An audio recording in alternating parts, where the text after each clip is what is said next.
کیا؟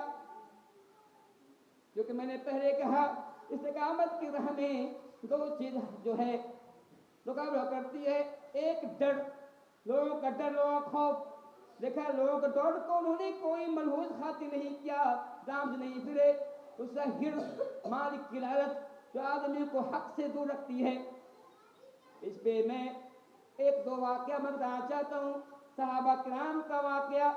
کعب بن مالک رضی اللہ عنہ بڑے صحابی ہیں، جنگ تبوک کا موقع ہے، حضرت صلی اللہ علیہ وسلم نے کہا ہے کہ ہمیں روم سے جنگ ہے۔ روم کون ہے؟ اس کا سپر پاور طاقت ہے، جنگ کرنا ہے۔ مسلمانوں کے بعد تھا ہی کیا، لیکن جتنا ہو سکتا ہے انہوں نے پوری تیاری کی، ہر ایک صحابی تیاری لگ گئے۔ حضرت کعب بن مالک کہتے ہیں میرے پاس پہلے سے 2 گھوڑا موجود تھا، میں تیار کیا ہوا تھا، میں نے کہا کل تیار کر لوں، پرسوں کر لوں گا۔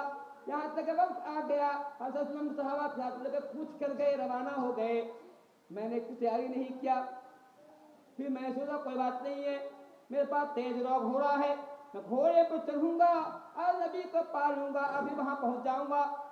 لیکن دن بہ دن آگے بڑھتا گیا، میں کچھ کام میں لگ گیا، تیاری نہیں کر سکا۔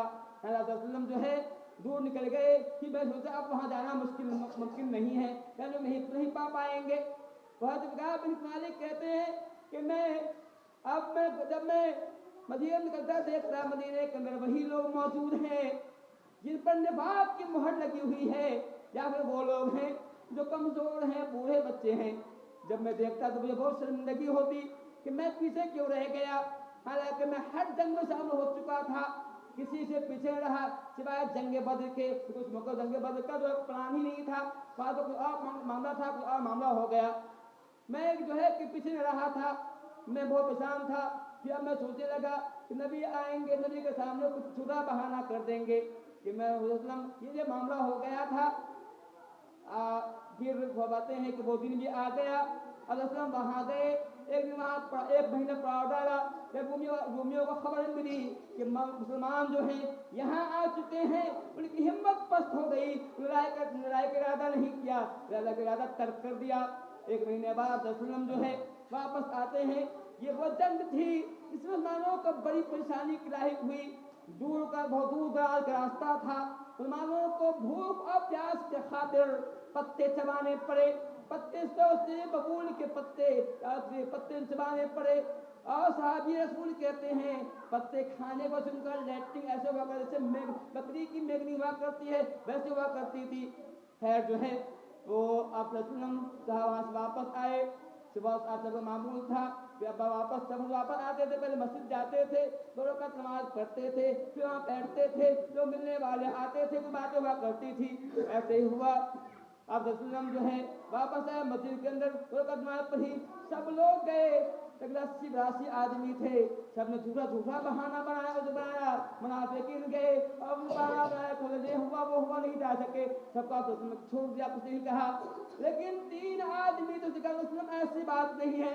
حضرت کعب کہتے ہیں کہ میں نے پہلے سوچا تھا کہ جھوٹ، لیکن یہاں آ کے میں جھوٹ بولنے کی ہمت نہیں ہوئی۔ میں نے کہا وسلم اگر میں جھوٹ بولوں گا تو اللہ تعالیٰ علیم الخبیر ہے، وہ آپ کو بتا دے گا کہ میں جھوٹ بول رہا ہوں، اس لیے میں سچ بتاتا ہوں۔ لیکن بات یہ ہے کہ میرے پاس کوئی مجبوری نہیں تھی، کوئی مجبوری نہیں تھی، میرے پاس 2 گھوڑے پہلے تیار تھے۔ ہاں یہ بات الگ تھی کہ گرمی کا زمانہ تھا، کھجور پک رہے تھے، سایہ یہ زمانہ وہ زمانہ تھا، تو سائے میں پہنا کرتے ہیں، یہ بات الگ تھی۔ اس لیے میرے پاس کوئی نہیں تھا، بس میں یوں ہی نہیں جا پایا کہ آج کل کرتے کرتے نکل گیا۔ فرمایا کہ میں تمہارا معاملہ اللہ کے سپرد کرتا ہوں۔ اب جو ہے تو کعب وہاں واپس آ گئے، لوگوں نے کہا اے تم بھی جھوٹ بولے تو بچ جاتے، تم نے کہا میرے کو اور بھی کہاں جو آ رہے ہیں۔ بلال بن امیہ بن ربی یہ 3 صحابی ہیں جنہوں نے سچ کہا تھا، اور 80 لوگ تھے جھوٹ بول کے بچ گئے، تینوں نے سچ کہا۔ تینوں کا معاملہ اللہ کے سپرد ہے، اللہ تعالیٰ پتہ کرے گا۔ اللہ تعالیٰ کا اعلان آیا، اللہ نے حکم کیا کہ ان تینوں کا بائیکاٹ کر دیا جائے، ان تینوں سے کوئی بات نہ کرے، کوئی بات نہ کرے۔ इनसे कोई बात नहीं करता था। हजरत काब बिन मालिक फरमाते थे, वो दोनों थे, बूढ़े थे, घर में रहा करते थे। मैं जवान था, ताकतवर था, मैं मस्जिद आया करता था, मैं लोगों से मिलता, लोग सलाम पता नहीं कोई मुझे जवाब नहीं देते थे, जवाब देते मैं रास्ते देते थे, मुस्लाम नहीं देते थे। मैं मस्जिद में आता, अज़म के पीछे अज़म जो है कब सलाम करता, अज़म मुंह मोड़ लेते। अंदाजा कि कितना कितना दर्दनाक मामला समझ थे। नबी को सलाम पर नबी जो है मुंह मोड़ लेते हैं। जब जो है हर एक कहते, जब मैं नमाज पढ़ता था नबी मुझे देखते थे, जब सलाम फेरता था, जब मैं नबी को देखते नबी मुझसे आंखें मोड़ लेते थे। ऐसी मामला था। एक दिन मेरा भाई का बागीचा था, बागान था, खजूर का बाग था, उकबा नाम का, उनके बाग में मैं गया, गेट बंद था, दीवार पर आंख करके मैं अंदर दाखिल हुआ। जाने के बाद मेरे को सलाम किया, सलाम पर जवाब नहीं दिया। मेरे भाई ने सलाम पर जवाब नहीं दिया। मुझे तकलीफ हुई कि मैं बड़ी कितनी मुशक्कत से यहाँ पहुँचा हूँ। कहा, ऐ मेरे भाई, क्या तू नहीं जानता कि मुझे अल्लाह के रसूल से मोहब्बत है, अल्लाह के रसूल से प्यार है? कुछ जवाब नहीं दिया। कहा, मेरे भाई तो अभी जानता कि मैं अल्लाह से प्यार करता हूँ, फिर कुछ जवाब नहीं दिया। हज़रत मालिक कहते हैं, जब ये मंजर देखा मेरे आँख से आंसू आ पड़ा। ये क्या मामला है कि मैं इस्लाम भाई को सलाम कर रहा हूँ, इतना तो मैं कोई भाई को जवाब नहीं दे रहा है। इस एक नहीं 40 दिन तक ये मामला रहा। फिर मैं वहां से वापस आया। एक दिन मैं बाजार में घूम रहा था कि शाम के तजारती आए हुए थे। तजारती कह रहा था, कौन है जो मुझे बताएगा कि काब बिन मालिक कौन है? लोग सारा क्या वही जो काब बिन मालिक है, ये बताया। यह बात गौर की सुनिए। वो किसान ने, वो जो शाम तजारती आया था, एक खत दिया। कहा, यह खत है आपको गस्सान के बादशाह ने खत दिया है। काब बिन मालिक कहते हैं, मैं कारी था, मैं पढ़ना लिखना जानता था, बहुत कम लोग जो पढ़ना थे उसमें मैं भी पढ़ना लिखना जानता था। मैंने खत को लिया, मैंने खत को पढ़ा, उसमें लिखा हुआ था, मुझे खबर मिली है कि तेरे साथी ने तुम पर जफा किया है, जुल्म किया है। ऐ काब बिन मालिक, मुझे मालूम हुआ है कि तेरे साथी ने, तेरे नबी ने तेरे तुम जुल्म किया है, तुमने बाइकाट कर दिया है, तुमसे कोई बातचीत नहीं करता है। ऐ काब बिन मालिक, तू इस लायक नहीं कि जुल्म जाती की जाए, तू पढ़ा लिखा इंसान है, काबिल इंसान है। ऐ काब बिन मालिक, तो हमारे यहाँ आ जाओ, हम तुम्हें पनाह देंगे, इज्जत देंगे, हम तुम्हें आला मज़ा करेंगे। बल्कि एक रिवायत में ये है, हम अपने आल से तुमको दे देंगे और बेटी से तुमको ब्याह देंगे। गलत कीजिए, कितना बड़ा ऑफर किया जा रहा है, कितना बड़ा ऑफर है।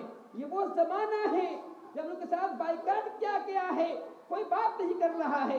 एक नहीं 40 दिन का अरसा गुजर चुका है, कोई बात नहीं कर रहा है। इस अरसे में कौन कलाम दे रहा है? गस्तान का बादशाह कह रहा है, ऐ काब बिन मालिक, मुझे मालूम हुआ है पर दफा का जुल्म जाती किया है, तुम मेरे यहाँ आ जा, मैं तुम्हें पनाह दूंगा, अपनी आधी सरजमीन तुम्हें हवाले कर दूंगा, अपनी बेटी से ब्याह दूंगा। कितना बड़ा ऑफर है। लेकिन कुर्बान जाइए काब बिन मालिक के ईमान पर। कहा, खत को देखा, खत पढ़ा, आंख से आंसू आ गए।